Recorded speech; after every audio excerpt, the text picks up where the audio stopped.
Olá, seja bem-vindo, esse é o 7 Bits, seu bate-papo semanal sobre religião e o conflito cósmico. Eu sou o Diogo e morrer em Cristo é lucro. Aqui é o Wellington e hoje eu não vim trazer a paz. Aqui é o Flávio e eu tô disposto a perder uma vida para zerar o jogo. Meu nome é Jonathan e no final vai valer a pena. Clayton falando e o Big Boss é mais forte. Aqui é o Thiago e despedaçar cristãos não é o entretenimento da atualidade. Aqui é o Elielton e eu não tenho frase de efeito hoje. Hoje vamos estudar o capítulo 2 do livro Grande Conflito, que tem por título O Valor dos Mártires. Esse capítulo aqui, a Lemate começa falando que no primeiro capítulo, quando Jesus viu a cidade de Jerusalém, viu todo o sofrimento que ia ter, ele também viu um pouquinho dessa angústia que os cristãos iam sofrer nos próximos séculos, que são relacionados aos mártires, tal, a perseguição que eles sofreriam, porque como Satanás não conseguiu derrotar Cristo, ele ia tentar não fazer com que a mensagem fosse espalhada ou que o cristianismo falhasse. E basicamente esse capítulo fala sobre a perseguição da igreja primitiva. Eu achei interessante que no primeiro episódio o Jonathan comentou que Satanás no começo dos tempos começou lá no level 1. E aí aqui começa falando que Satanás foi atrás do povo cristão na base da força, né? O que ele queria era matar mesmo os mártires. Então ele tava já num level diferente. E eu achei interessante já pensando mais pra frente, né, a gente sabe que hoje essa não é a estratégia dele, que ele já mudou de estratégia de novo já, porque viu que matar, inclusive vai falar isso ao longo do capítulo, só gerava mais cristão, né? Eu achei bem interessante isso aí, que é a evolução do próprio inimigo. Acho que a primeira ideia é que ele tinha assim, se não tiver ninguém pra contar, se matar todo mundo, ninguém vai espalhar, entendeu? Talvez. Mas não deu muito certo, né? Pelo que a gente viu. A analogia feita que eu acho que é forte, né? O sangue deles era como sementes. Na verdade, todo esse ódio que ele tinha, né? Na verdade, ele queria aplicar sobre Jesus, né? Então, como ele não tem level suficiente para atacar o Big Boss, então ele tenta atacar aí os meros mortais como nós, né? E assim foi com a perseguição inicial ali. Inclusive, na minha versão, né, Os Resgatados, o capítulo chama Os Primeiros Cristãos, Leais e Verdadeiros. A sentido é o mesmo, mas a ideia aí é bem interessante aí dos primeiros cristãos.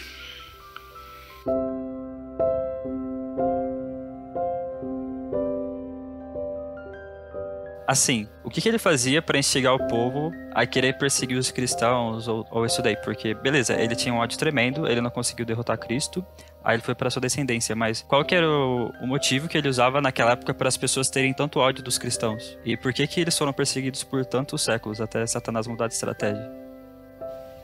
Eu acho que uma das é que ele usava de falsas acusações, né? Então ele inventava uma coisa lá e sempre a punição era morte ou coisa mais lenta, tal, torturas e por aí vai. E tem outra coisa também, né? Porque naquele tempo lá o paganismo tava bem alta, né? E assim, se o evangelho começasse a triunfar, ia começar a romper ali uma barreira ali que eles tinham, né, de templo, de altares, e essas coisas seriam destruídas se as pessoas voltassem a realmente seguir o que o cristianismo prega, né?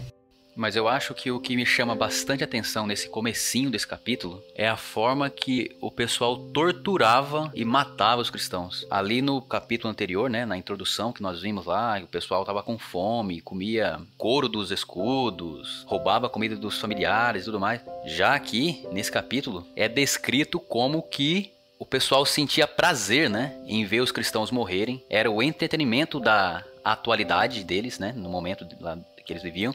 Ver os cristãos morrerem de formas assim terríveis, né? Pode ser até que Hitler tenha se inspirado aí em alguns episódios desse, no caso de Nero, coisa do tipo, que foi um dos imperadores que atacou bastante os cristãos, mas a forma como é descrito que os cristãos eram mortos ficou muito assim, me chamou muito a atenção. Um ponto que me chamou também bastante atenção, além dessa perseguição assim, era quem eles perseguiam, né? Então não adiantava você ser rico, porque geralmente o pessoal fala, os caras ricos, influentes, poderosos não são atingíveis, né?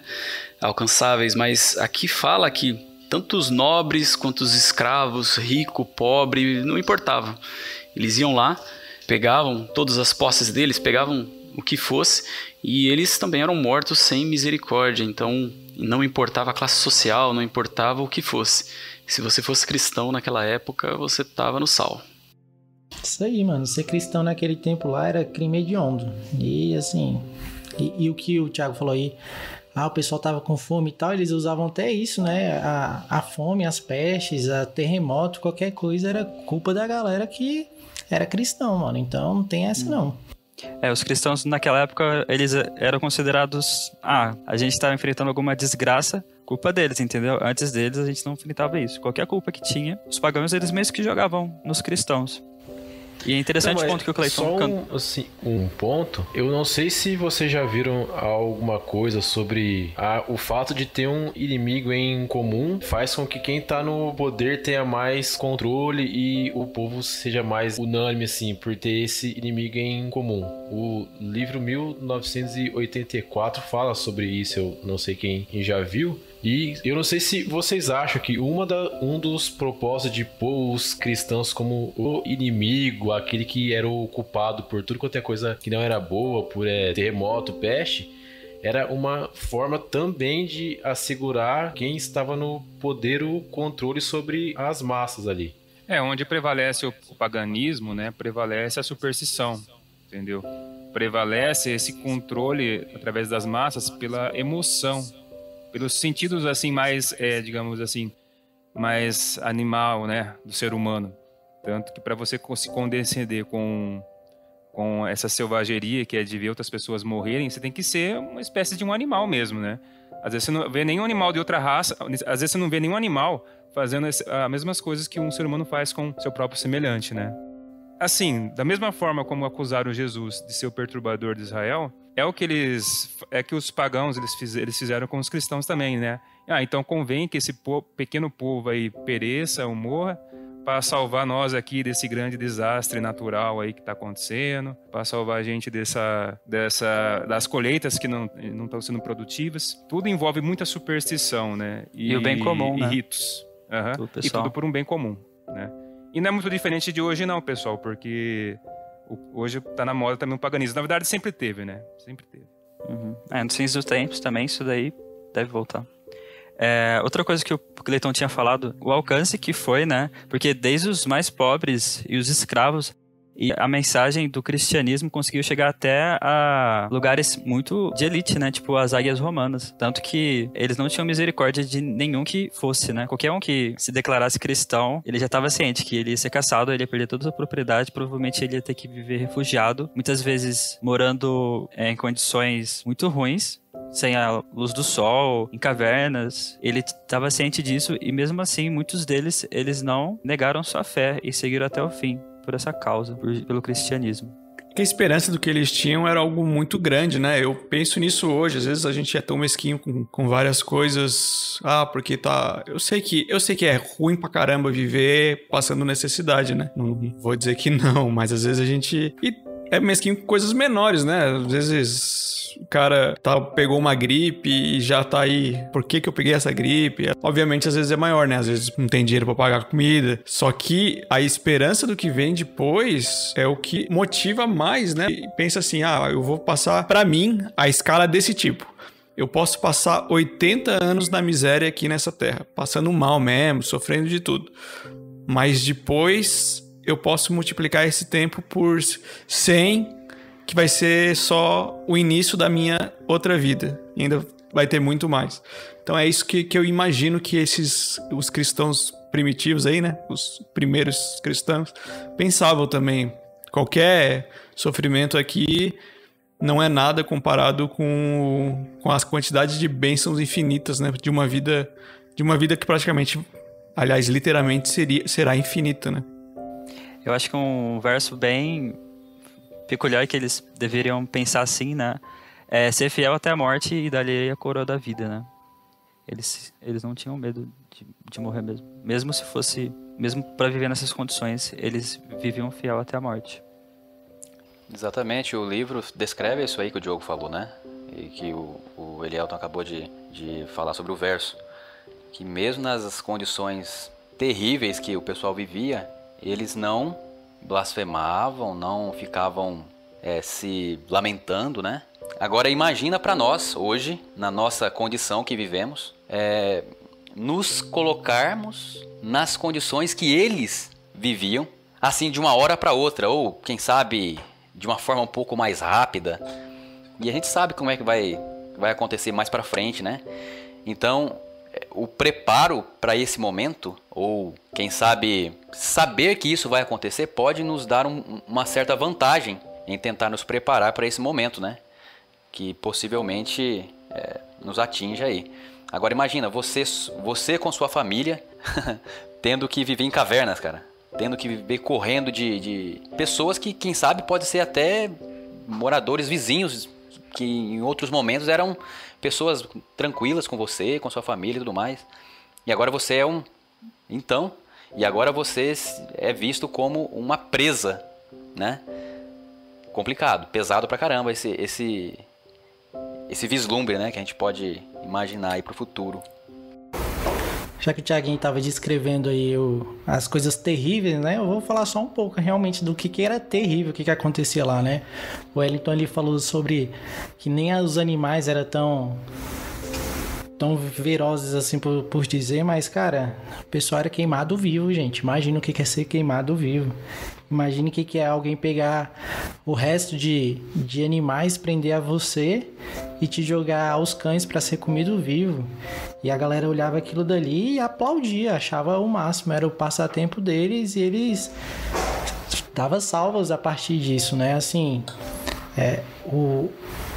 como que hoje, pra gente aqui, digamos assim, a gente olhar pro passado e ver o quão terrível isso é se acontecesse nos dias de hoje, mas tava tudo tão mudado assim como hoje. Tem coisas que a gente vê que já não mais afetam a gente se a gente parar pra pensar assim, como a gente olhava isso há 5 anos atrás, 10 anos atrás, era horrível pra gente. Então, a possibilidade disso daqui acontecer e realmente a galera tá achando um espetáculo de novo, é só questão de tempo. Mas tem um ponto também que isso tudo que acontecia motivava para que mais pessoas viessem para esse mundo de cristianismo.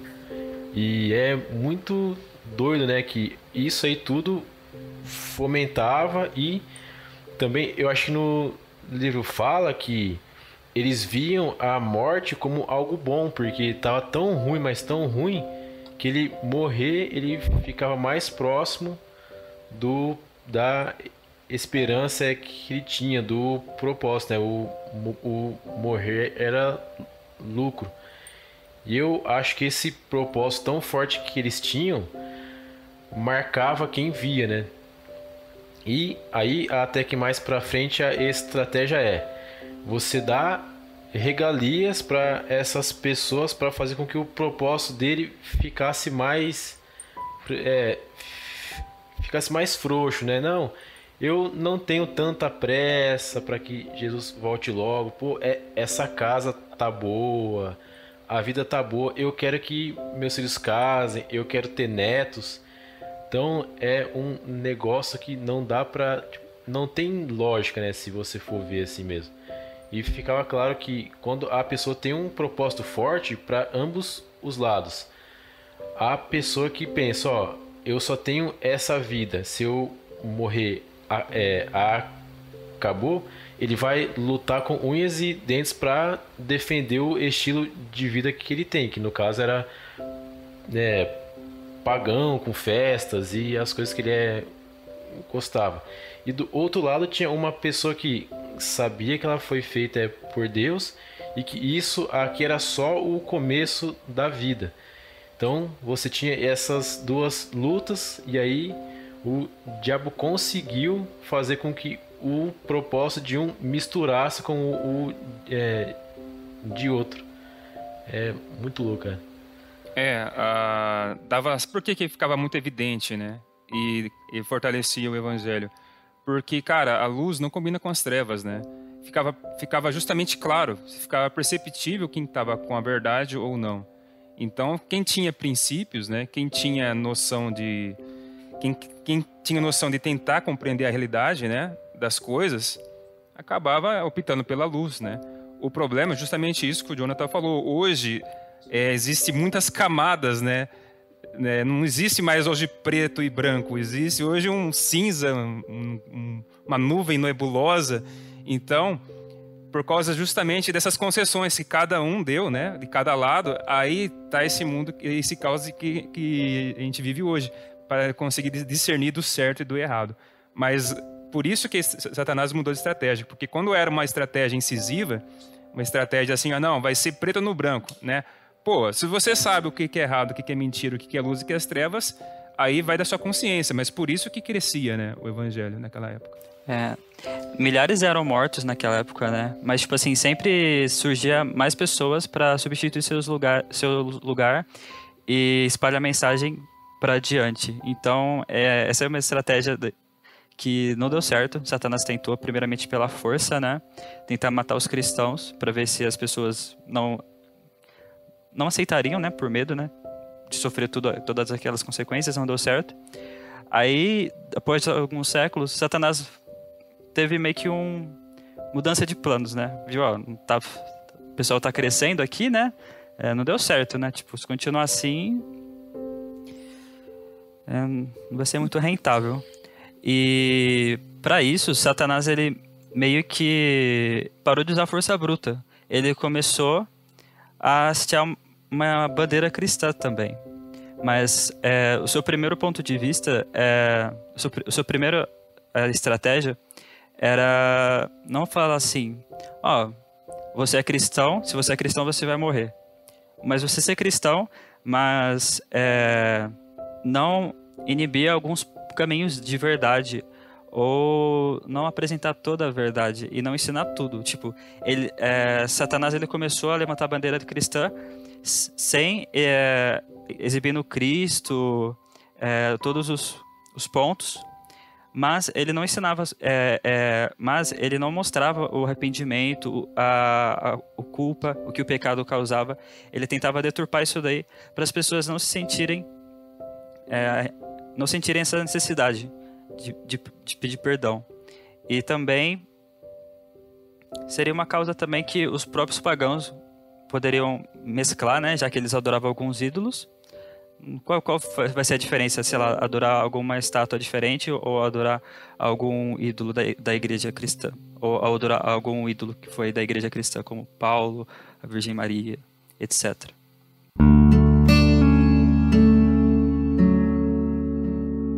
A melhor forma de destruir, né, seja qualquer sistema ou estrutura, é por dentro, né? É implodir. E foi essa a estratégia que Satanás adotou dali para frente, né? Tentar destruir o sistema ou a crença do cristianismo, né, por dentro. E aí que ele tem ganhado espaço e sendo favorecido, né? Porque é um engano agora mais sutil, né? Que pega pormenores e não uma coisa assim.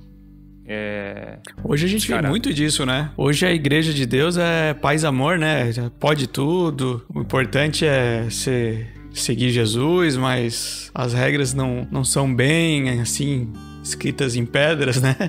Apesar de que elas literalmente foram escritas em pedra. E aí fica fácil, né? Tipo, qualquer um pode dizer que é cristão, desde que... Bom, é o cristianismo, mas é do jeito que eu imagino que seja. O importante é amar a Deus e tá tudo certo, porque Deus ama todo mundo. Inclusive, tem linhas religiosas que dizem que a morte de Cristo já valeu pra tudo. Todo mundo vai ser salvo, não importa o que você faça.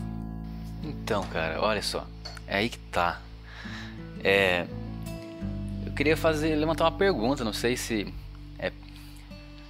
Bem, você vê Deus levantando um povo, como povo, nação eleita dele, e recebeu os cuidados, né? Uns cuidados assim, bem de perto, né? Vamos dizer assim, por Deus. Os cuidados de Deus, né? Aí, do nada, o povo vai lá pro Egito e sofre lá como escravo. Sai do Egito, depois cai na mão de outras nações, sofre também.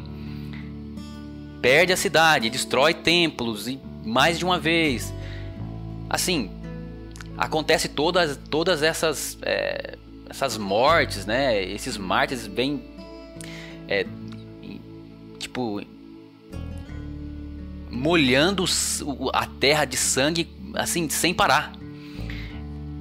Por que Deus permite isso? No começo ali falou que o sangue deles era a semente, né? Para poder falar para os outros que ainda não conheciam ou poderia estar indecisos se decidirem. Mas, na real, por que Deus permite isso? Engraçado que ontem eu tava lendo outro livro, que é o Caminho a Cristo. E o capítulo que eu li falava bem isso. Eu acho que o resumo é: Deus permite o mal para todo mundo poder ver como o caminho dele é o único correto. Eu vejo muito na prática isso, né? Por exemplo, cara, quando tá tudo muito bem, tudo muito bom, cara, a família tá com saúde, você tá com dinheiro no bolso, não que isso aconteça, né? Mas tá com dinheiro no bolso, tá tudo certo, tudo mil maravilhas. Às vezes a gente não lembra muito de Deus, né? Às vezes a gente não busca. Agora, põe uma pessoa que você ama de verdade no leito do hospital. Põe, sei lá, algum problema real que você esteja passando. Cara, aí é que a gente lembra realmente, a gente tenta buscar e isso acaba até aumentando mais a nossa fé, né? Então eu vejo que pela consequência do pecado, essa... É como ele fala, né? Que vai passar a gente no ourives, lá no fogo, né? Para purificar o ouro e tudo mais. Exato. Então... Assim, é como eu fico imaginando, por exemplo, imagina só, você comprou lá uma passagem para Disney, semana que vem, você e sua família, você gastou uma grana e tá tudo certo, semana que vem você vai para Disney com a sua família, é o sonho de viagem. Durante essa semana você vai orar para que Jesus voltar? Você vai orar de verdade e falar, cara, Senhor, volte essa semana porque eu quero que o Senhor... Não volta. Então, assim, não quer, não deseja. Então, assim, essas coisas acabam desviando a gente do foco principal, que é realmente a vida eterna, né? Então, eu vejo esse ponto porque na Bíblia fala que Deus quer que a gente tenha vida e tenha em abundância. Mas eu compararia, por exemplo, o Flávio e o Thiago, que vão ser pais, eles vão levar os filhos deles para tomar vacina, certo? E aí o filho chora, tal, tem vídeo que o pai chora, essas coisas. Mas por que eles fazem isso? Para que o filho dele não tenha um monte de doenças que vão acabar com a vida dele. Eu acho que da mesma forma, Deus ele permite que você sofra um pouco, se você for comparar com a eternidade, para que você chegue nela. Não que você não sofra aqui, mas a sua vida só dure isso aqui, que para ele não é nada. 100 anos para quem chega no máximo, para Deus isso é nada. Eu vou ler aqui rapidão, só para o que está no livro mesmo, incentivar a galera aí também ler, que está escrito assim, ó: todavia, ligou-se homens que eram falhos de caráter e concedeu-lhes o benefício dos seus ensinos e exemplos, para que tivesse oportunidade de ver os seus erros e corrigi-los. Cara, vai muito além, vai da gente mesmo criar a percepção de, pô, tá errado isso aqui, não foi porque eu tô falando de gíria bastante, né? Vou parar com isso. Mas a gente olhar e falar assim, o problema tá comigo e não foi assim que Deus fez pra gente ser, e a gente precisa corrigir essa rota aí. Ter esse feeling para que a gente mesmo desenvolva isso e realmente busque mais, né? Não é que eu não tô invalidando o que foi dito aqui, não, é totalmente válido, mas eu vejo como um pouquinho além disso daí também, né? É uma coisa que se torna pessoal. Ele deixou bem claro que ele não ia trazer paz, né? Ia trazer a espada. Lá no livro fala isso aí. E também explica o motivo, né? Que na verdade a verdade que ele quer que todo mundo conheça vai dividir mesmo nações, não tem jeito. Vai dividir família, vai dividir amigos e tudo mais. E isso vai trazer problemas. E muitos desses problemas a gente viu como que foi descrito no comecinho, né? Explicando como que a pessoa se sentia indignada em ver um cristão querendo estar perto dele. Não, o cristão aqui é comida para os cães. Aqui a gente aqui é escravo, se quiser. Então, realmente, ele tem uma história para contar, né? Ele foi acusado de ditador no início dos tempos, e ele está mostrando que não, que o inimigo vai fazer de tudo para poder tentar provar que ele está certo, mas na verdade as ações que o inimigo usa e utiliza para provar que está certo faz tudo o contrário e prova que Deus está certo, porque viver como o inimigo quer que a gente viva, encharcando o solo com o nosso sangue, não é isso que Deus quer. Então realmente esse mal que assola os mártires e que provavelmente vai assolar muitas pessoas mais para frente, é realmente a semente que vai deixar outras pessoas aí mais próximo de encontrar essa verdadeira luz.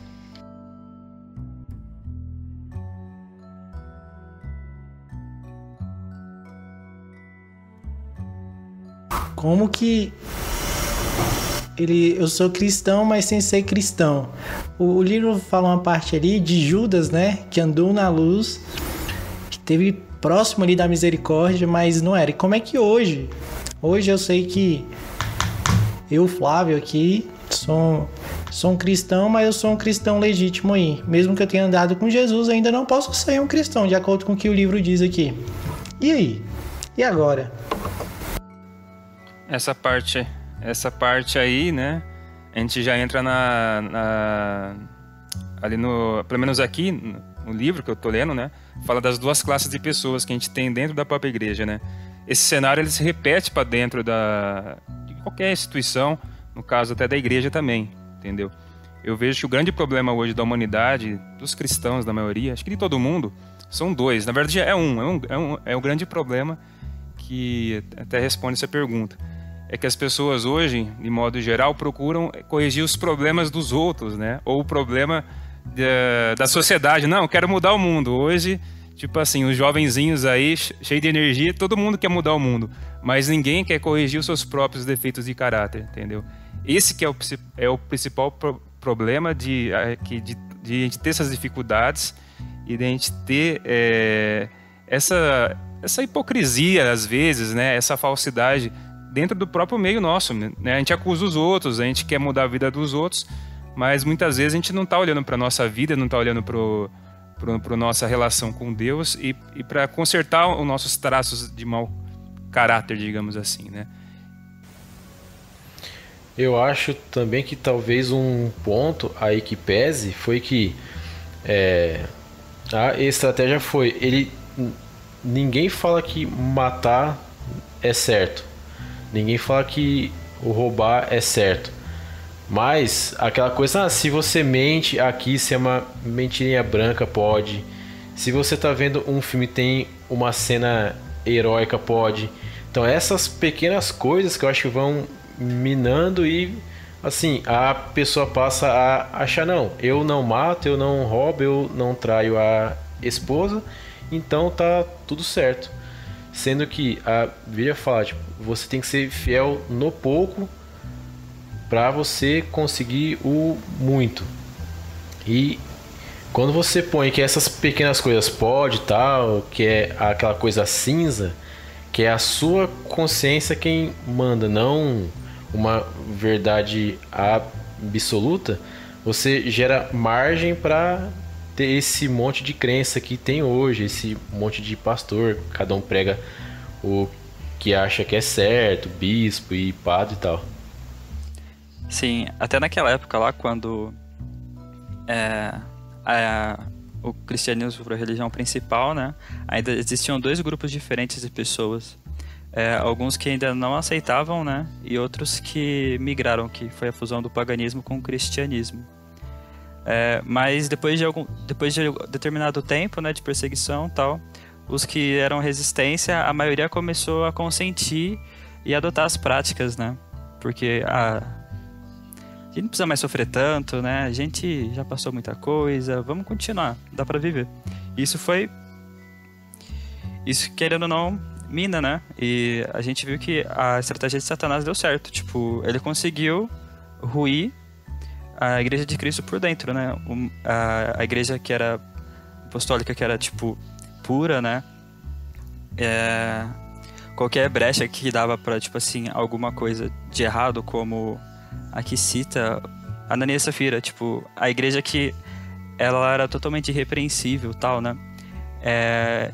E ela era pura. Aí começou a entrar essas coisas assim, mas daqui talvez pode, entra um pouquinho de paganismo aqui, um pouquinho de idolatria aqui, tal.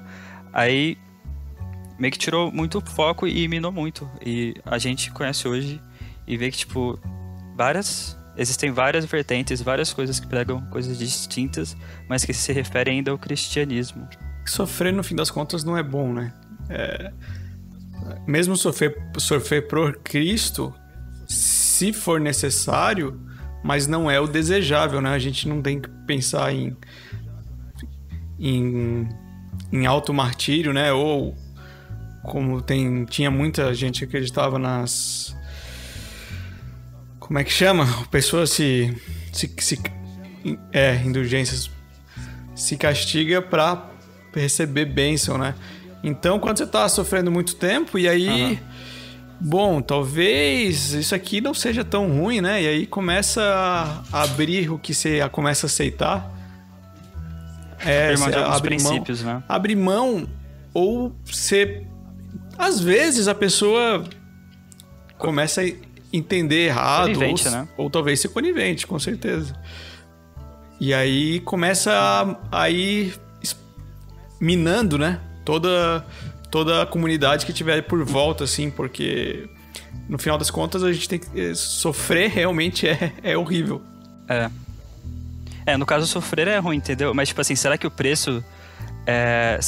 será que o preço da verdade não era muito... Não valeria sem dúvida. Pena, essa aqui é a questão, entendeu? Preço, não é nem o preço, né? O prêmio da verdade que tá prometido é infinitamente maior, né? Mas a gente humano é imediatista pra caramba, né?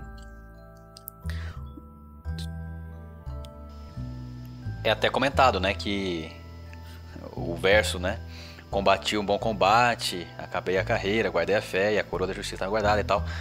É exatamente esse caso aí, o prêmio é eternidade, né, vida eterna e vida em abundância. Ô Diego, eu tô aqui hoje pra causar intriga, mano. Então, eu tenho uma pergunta aqui, ó, por causa que lá em João 15:20 fala bem assim: não é o servo maior do que o seu senhor? Se a mim me perseguiram, também vos perseguirão. Também vos perseguirão a vós. Ou seja, é possível um cristão estar aqui e não sofrer nada? Em algum momento da história pode ser que sim, não tenha problema. Mas ele vai se esbarrar em um problema ou outro, com certeza. Porque senão...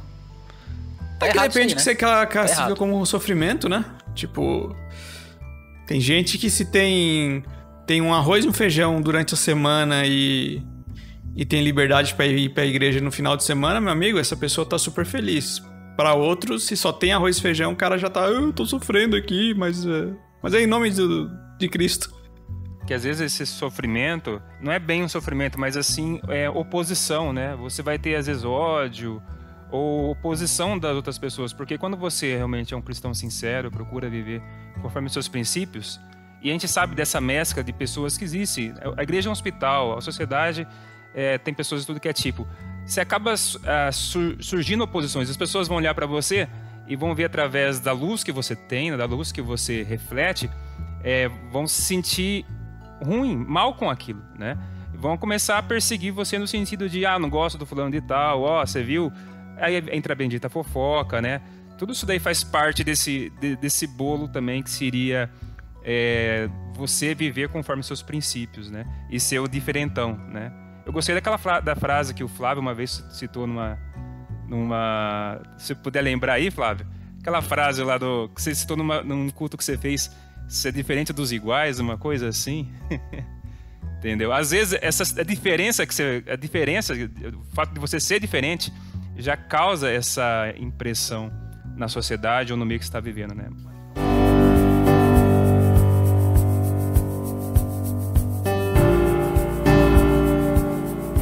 interessante uma parte no final do... já aproximando do final do capítulo, que Ellen White fala, né? Os primitivos cristãos eram, na verdade, um povo peculiar. Sua conduta irrepreensível e fé invariável eram contínua reprovação a perturbar a paz dos pecadores. Assim como Caim provocou ódio em Abel... Não, era o contrário. Abel provocou ódio em Caim. Por ver a sua fé inabalável e matou ele. Assim, os cristãos do primeiro século, os cristãos primitivos foram, entendeu? Eles causavam, eles perturbavam a paz dos pecadores. E eu não sei, às vezes eu vejo isso como, tipo, tá, eles mudaram o mundo, né? Tipo, no momento que eles viveram, eles perturbavam a paz das pessoas. Os pecadores, quando olhavam para eles, eles tinham ódio deles. E isso daí dá pra ver porque eles morreram de várias formas horrorosas, assim.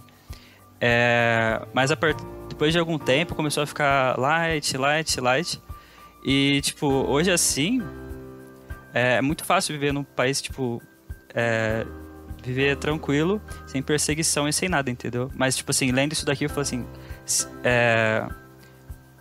será que a gente tá perturbando a paz dos pecadores? Será que a gente tá, tipo assim, tem esse espírito? Será que esse espírito vai voltar ainda de fé invariável e conduta irrepreensível? Só uma inclusive, no último parágrafo ali, isso, só citando aqui o último finalzinho ali do capítulo, né? É só haver um reavivamento da fé da igreja primitiva que os fogos de perseguição serão acesos novamente. E aí, estamos vendo perseguições hoje, se não estamos vendo, quer dizer que tem alguma coisa errada aí, né? Tem alguma... Sim, era nesse ponto que eu queria chegar. Hoje tá todo mundo parecido, né? Todo mundo quer ser igual, quer estar todo mundo no hype, né? Ninguém suscita oposição ou ser diferentão, entendeu? E muitas vezes eu vejo que o problema não é nem às vezes você querer pertencer a um grupo, mas igual aconteceu nos textos que a gente leu aqui que fala a respeito de Caim e Abel ou de Jesus, dos discípulos.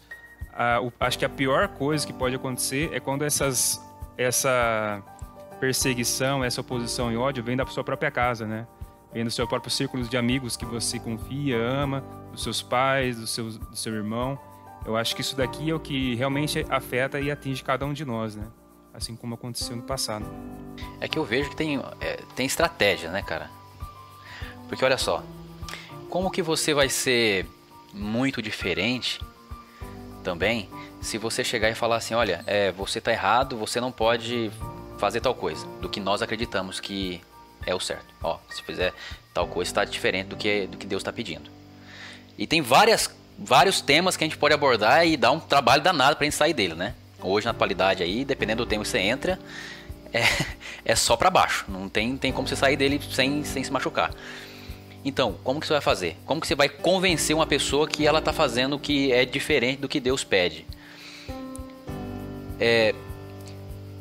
Se você chegar no preto e no branco, você pode afastar a pessoa. Por um lado, você pode estar suscitando aquela fogueira, né? Que no passado ficou bem quentinha lá pro pessoal. Por outro lado, se você agir de uma forma igual, ou quem sabe não tão diferente, você consiga pelo menos a atenção da pessoa. É como você tentar convencer uma pessoa de que certo partido político não presta, ou sei lá, que tal pensamento dela sobre uma tecnologia não é legal, sem você primeiro ter a atenção dela, ter o respeito dela para poder mostrar a tua posição, entende? Eu acho que são estratégias aí. Então, se hoje eu acho que assim não tá quente, né, a fogueira não tá acesa, é porque realmente nós temos uma estratégia muito comum, né? E essa estratégia muito comum às vezes tem que ser um pouquinho, quem sabe, diferente para poder tentar mostrar essa realidade aí. Mas é uma linha muito tênue. Se você anda um pouquinho para lá, você pode afastar, e se você anda um pouquinho para cá, você pode ser muito igual. Então, eu acho que a estratégia é um dos fatos que nós estamos vivendo na atualidade. Eu acho que isso aqui entra exatamente ali no que o Elielton falou, né? Que será que a gente está incomodando alguém com o nosso exemplo? Será que o que a gente segue realmente já está afastando alguém? Porque se está incomodando alguém, a pessoa vai querer descobrir o que é. E nesse momento a gente vai chegar ali, cara, o incômodo pode realmente repelir a pessoa por completo ou pode criar curiosidade nela de realmente trazer a percepção do que está acontecendo e dar essa mudada aí. Por isso que tem aquela célebre frase, né? Que a maior necessidade do mundo é de homens que não se compram, não se vendem, homens no íntimo do seu coração, que sejam verdadeiros e honestos, homens que não temam chamar o pecado pelo seu nome exato e assim por diante. Se você faz isso hoje na igreja, provavelmente você não vai ser tão bem visto assim, mas é o que a gente precisa começar realmente a relevar e fazer, né? Chamar realmente o pecado pelo nome, puxar a consciência das pessoas e do íntimo, né, do coração sermos verdadeiros e honestos. Sim, o que eu gostaria só de falar era que muitas vezes convencer é difícil, a gente não consegue convencer, né? Esse é um trabalho do Espírito Santo. Mas uma coisa que todos nós temos é o exemplo, né? A gente pode, através da nossa vida, mostrar um exemplo que é ser um cristão e justamente aguçar a curiosidade das pessoas, né? Com relação, por que aquele cara ali age assim, por que ele fala desse jeito, por que ele se comporta dessa determinada situação, quando todo mundo quer tacar fogo, ou quer brigar, ou quer discutir, entendeu? Então, através, às vezes, do seu exemplo, da forma como você se posiciona, a sua postura, você pode ter essa oportunidade de falar, eu acredito nisso, eu acredito naquilo, tal coisa é certa, tal coisa é errada. Mostrar os princípios na qual rege a sua vida, né? Para você não ir só conforme a onda, conforme o momento, igual todo mundo vai. Eu ia tocar nesse assunto também. No caso, acho que muitos dos mártires, eles nem sabem quem que eles converteram ou tal. Mas, tipo assim, eles não tiveram a oportunidade de chegar nessas pessoas e falar assim, para de fazer que tá errado, para de fazer isso que tá errado. Ou tipo assim, cara, isso daqui não é certo, entendeu? Mas as pessoas se convertiam justamente por ver o exemplo de vida, de como eles viviam, eles sentiam curiosidade, iam atrás e ver, tipo assim, o exemplo que ele dava, entendeu? Até a morte. Nem sempre, tipo assim, você vai dar o exemplo ou indo lá pregando ou falando, tipo assim, descaradamente. Mas eu acho que o maior exemplo é como você vive e como você mostra a Jesus para as outras pessoas, no seu modo de vida. Isso quer ser um cristão, né? Cristão é você ter um modelo que é Cristo e seguir os passos dele, seguir aquilo que ele fala, o comportamento. Isso é a essência de ser cristão. Só pra jogar polêmica aí, mas João Batista também tava aí, né? Na parada. Porque João Batista ia lá, cutucava Herodes, Herodias e etc. Chamava o pecado ali pelo nome. Só fechando parênteses aí. Sim, então a gente pode concluir que nós não estamos sendo cristãos, né? Porque a gente não está fazendo esse movimento que precisa ser feito para a fogueira acender de novo. E cada um tem que olhar para a sua vida, né? Aquela coisa, a gente não pode tacar fogo nos outros ou condenar os outros. A gente precisa tentar olhar para os nossos defeitos de caráter e tentar melhorar, né? Cada dia. Vai dizer que tem uma trave no meu olho, é isso? E então é isso, pessoal. O capítulo de hoje mostrou uma lição dos mártires, né? Os cristãos da igreja primitiva, como que eles sofreram e como Satanás vem mudando seus métodos de ataque na igreja de Cristo ao longo do tempo. Que possamos eventualmente acender a fogueira de novo, né? Perturbar a paz dos pecadores e assim conseguir trazer mais pessoas aos pés de Cristo e ser a semente para as novas pessoas conhecerem a verdade. Vamos orar? Querido Deus, amado Pai, muito obrigado por mais uma lição que o Senhor nos deu hoje. Obrigado por esse exemplo que está descrito no livro Grande Conflito sobre os primeiros cristãos. Que nós possamos seguir o exemplo deles de uma fé inabalável, que não tiveram dúvida e foram até o fim, acreditando na promessa de que o Senhor um dia daria a coroa da vida para eles. Cuide da gente também, nós possamos melhorar a cada dia e nos espelhar no seu Filho. Nos abençoe e nos guarde em nome de Jesus. Amém.